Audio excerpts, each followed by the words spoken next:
the floor has been torn out from under the American people. People are losing their jobs, their homes, their pensions, 401ks. But I know from my personal life, sometimes something really bad has to happen before something really good can happen. It's when you get that bad diagnosis. It's when you get dumped or fired or fail that test that you have to look at yourself and figure out, what am I going to do now? And we're at that moment. The floor has been torn out from under us, but sometimes a breakdown can lead to a breakthrough.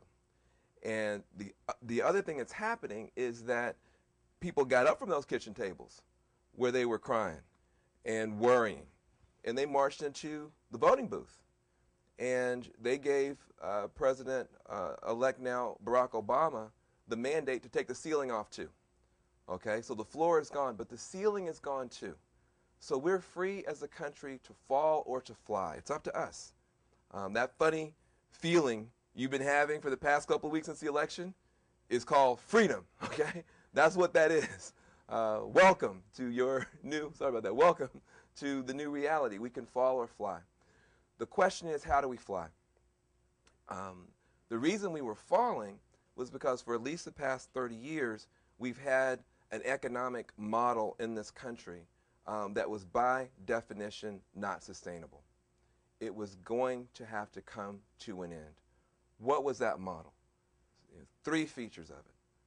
We would have consumption, not production, be the main feature of the United States. The U.S. is the most important economy in the world, not because we're the producers, but because we're the consumers, right? So we'd send all the production overseas, send the factories overseas. We'll just keep the malls, the strip malls, the Walmarts, and somehow this is going to last forever.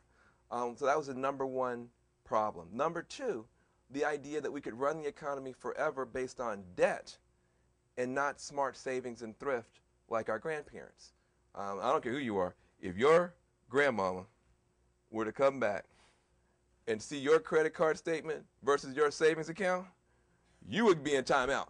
You would be in trouble because this is a new thing that we just kind of build the economy up on credit cards. But, the idea that we could build the economy based on borrowing and not building, based on credit and not creativity, and frankly, overseas credit and not U.S. creativity, that was a fallacy.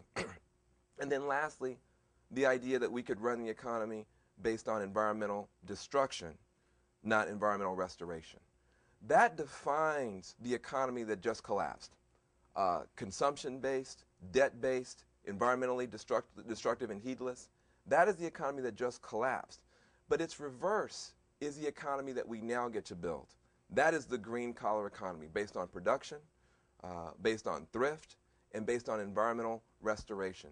We now have to figure out, what are we going to build here in this country to power our way through this recession and to have a real recovery. And the one thing that we can produce is clean energy. We have a Saudi Arabia of wind energy in this country. We have a Saudi Arabia of solar energy in this country. The challenge for the next 10 years is to connect our clean energy power centers to our population centers and run this country on clean energy. That is the big 10-year challenge. President-elect Obama, when he stood there in front of everybody, I know you couldn't hear him because he was sobbing. You had to go back and get the transcript because you were crying so bad. But he actually gave you some bad news when he stood up there. He said, this is not change. This is the chance for change. This is the chance for change. And so those of us in this room now have to deliver on the promise. And delivering on the promise means we have to find a new locomotive for the U.S. economy, a new cornerstone for the U.S. economy. We cannot continue trying to build the U.S. economy up on credit cards. We've got to build it on solar panels, on wind turbines, on retrofitting and weatherizing millions of buildings, on water conservation, on all those things that are productive. And the last thing I'll say is this. Somehow we got confused, and I don't know who was responsible. If it was you, raise your hand so we can boo you. That we were going to have the environmental conversation over here and the economic conversation over there.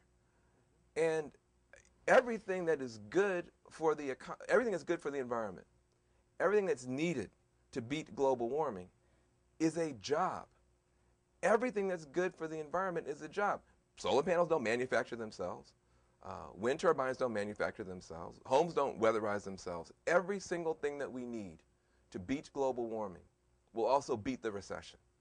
And the challenge is, how do we get government to be a smart and limited catalyst in getting the private sector to take on this challenge? And that is going to require a few ideas, some of which are in the book.